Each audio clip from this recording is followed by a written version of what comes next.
Donnie and Dolly, the team is supported by ableauctions.ca. Closing your business? We can help.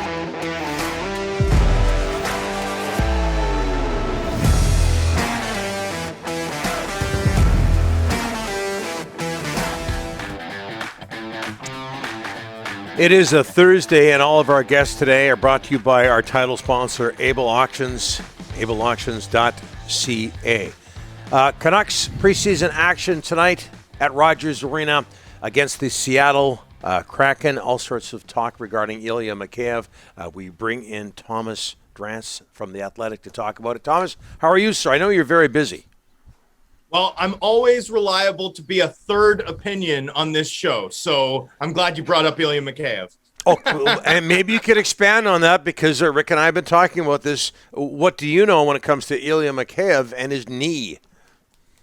Very little. Very little. We'll see where it goes. I mean, this time of year, injury timelines, take them all with a grain of salt. Take every precautionary absence with a grain of salt, right? I don't have any extra intel to go. I think we've probably gone deep enough on that topic in the market this morning, Donnie. Yeah, absolutely. Thomas, do you think, and maybe it's just because we deal with and are tend to be sensitive Canuck followers, is there a team in the National Hockey League that has worse luck than the Vancouver Canucks recently, and maybe even going back to the start of it all?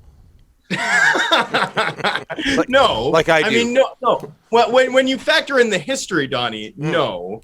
But this isn't unusual, right? This level of injury. I mean, I don't know if you watched, but the Toronto Maple Leafs had multiple forwards playing defense yesterday, right? Only to have their RFA signed today because it was like, hey, there's opportunity, right? That's how banged up the Maple Leafs are along the blue line. So, this time of year, injuries can accrue, right? Think about it this way. This team's been on the ice every day for a week now, right? They've played 2 preseason games and 3 scrimmages. They've had 1 team day off. Right? You have that many guys on the ice for that long, that many days in a row, you're going to have some injuries. Like, you're going to have some ailments. Are the Canucks unusually injured at this time of year? Yeah, probably in the top 5 of the league. But this isn't like a black swan event so far outside what you could possibly expect. Every team, when they set their opening night roster, is going to have 3 or 4 guys who are injured or non-roster, which is the technical sort of designation. That's just how it works at this time of year in this league. Big fan of the movie Black Swan, by the way.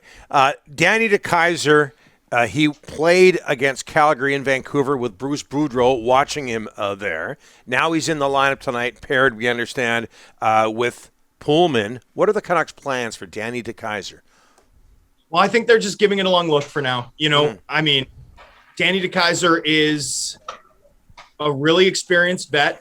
Right. I think they like what they've seen from him in terms of the way he carries himself professionally, in terms of the angles, in terms of the details of his game, in terms of the obvious defensive IQ that made him sort of a key transitional defenseman who sort of brought the league into a new era of how to play defensive hockey on the blue line. Right. Him and Chris Tanev were sort of that new school hybrid shutdown guy who really excelled at making that first pass and carrying the puck up ice.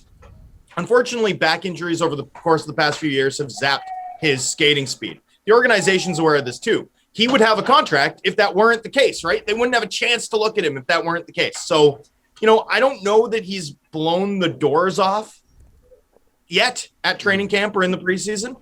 I think there's still skepticism about the pace.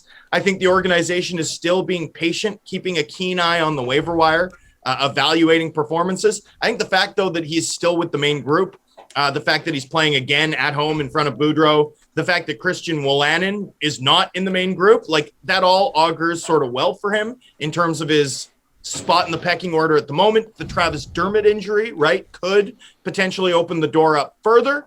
Again, I don't think he's knocked the door down. I think there's a lot of work to do for him to make this team and earn a contract, but, they're taking a long look. They're taking their time. And if that doesn't speak to the deficiencies on this club's back end, right? I mean, they're really auditioning a DeKeyser, Tucker, Pullman second pair tonight, right? Like, we've been talking about it a lot, or I've been talking about it a lot, and sometimes I get pushback, right? No, this defense is going to be more than the sum of its parts. Like, I don't know. A week into training camp, I am not seeing that. Thomas, let's talk about the goalies. In net tonight, Demko and Silovs. But 3 goaltenders at camp this week at practice. Delia is still hanging around. What's that? No, yeah, it's weird. Like, you don't usually see 3 goalies at practice because the ice surface only has 2 nets. Yeah, it's really simple math. You and I talked about that last night. But Colin Delia is still there. DiPietro still there. How do you see the backup? Who's going to win the backup role? Everyone thinks it's Martin. Maybe it might not be. I think it's going to be Martin, but I asked Bruce about having 3 goaltenders at practice this week, and he said, look, we had Silovs with the main group on Tuesday to reward him for a camp in which he wildly impressed the organization, as you know, Rick, right? Yep. And then yesterday they had Delia and Martin switching off, and I asked Bruce about that because, again, I'm not used to seeing 3 goalies at a hockey practice, and he said, effectively that they wanted to create an environment where Martin had to win the job. And so that certainly does open the door up for some sense of speculation. One would assume that Martin is going to go to Seattle on the weekend since Demko is starting tonight, or at least in the platoon tonight. You'd think Demko is going to get a taste of preseason action this evening in front of the home crowd. So, all of a sudden the stakes feel pretty high for what Martin can accomplish over the weekend in Seattle, assuming he starts those games, right? Delia is not just some guy necessarily, right? This is a guy with a fair bit of NHL experience and a one-way contract, right? Yeah. There's some intrigue here, I think, in terms of the backup position in the wake of how the Canucks handled their goaltenders and what Bruce Boudreau said about it at practice on Wednesday. And he's got more NHL games than Martin does. Okay, so very quiet. And good numbers. Yeah, good numbers. Very quiet right now with Bo Horvat and his contract. Do you have any sort of update, Thomas? Not really. I don't yet. I mean, I think this is going to play out in slow motion. At least over the rest of camp. I'm sure we'll talk about it all the time. Like, the volume will come from us, Rick, not from the 2 sides. Again, we know how Pat Morris likes to handle things. We know how the Canucks like to handle things. All of them are buttoned down. I do have a sense that maybe there's a little more frustration behind the scenes, but that's always the case with these negotiations. Other than that, I'm just waiting to see it play out. I do think that it's going to be a difficult deal to do considering the Miller contract. And that makes, that reduces Vancouver's urgency and, also sort of puts a peg in the ground where it's hard for the Canucks to get too much, lower in terms of what Bo Horvat ultimately signs for. We'll see. We'll see how this goes. But, I don't get the sense that there's like imminent progress. And, I think there might have been more frustration certainly last week than I would have anticipated at this point in the process, and especially with how things played out so positively earlier this summer. And quickly, Thomas, Nils Hoglander, what are you laughing at here? Nils Hoglander in the lineup tonight. Are you as high on him as everybody else seems to be during this preseason and training camp? I might be higher. I was higher on him before this. I thought it would have been a terrible mistake to send him to Avatar, right? Like, I think he's one of those guys who's probably one of this team's 7 or 8 best forwards. You can debate like Pearson versus Hoglander or Hoglander versus Podkolzin, but I mean, when you look at Hoglander's 5-on-5 scoring profile, when you look at his solid, if high event 5-on-5 results, like, this is a guy who absolutely should be not just on this team's middle 6, but in any team's middle 6. Like, he's a really good player, and they're going to need him. Opportunity obviously looms for him with multiple forward injuries ahead of him in the lineup. He's going to have to seize that. Looks like he's playing with Dakota Joshua and Niels Amon today. So maybe a little bit of a bottom 6 audition while Linus Karlsson gets a look a little higher up the lineup.